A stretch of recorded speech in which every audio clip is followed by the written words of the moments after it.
Eventually, he stops really talking about power and begins to talk about governmentality, which means attempts to affect people's conduct on conduct. And then you can talk about how, parents guide and discipline children as being a form of governmentality. And it is a long series of exercises and relationships of power, if you want to use his older language. It doesn't have to be something bad.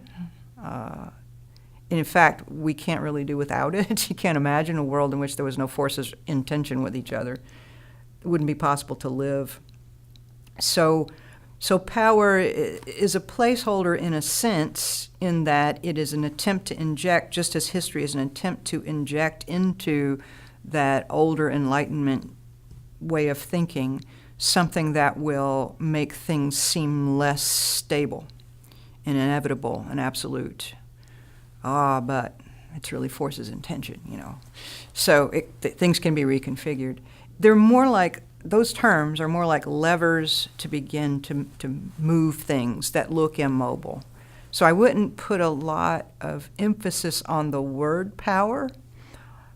And I like to use other words like dynamic or forces or tensions or things like that. Sometimes, of course, Foucault did talk about domination and power in the way that we think of it, like the oppression of a minority in a dictatorship or something like that, a regime that under which people are so disempowered that they don't have any options for living. I mean, he did talk about power in that way too, but he said that was an extreme form, a congealing of a dynamic power that was no longer able to be disrupted from within. And he said those are really rare cases.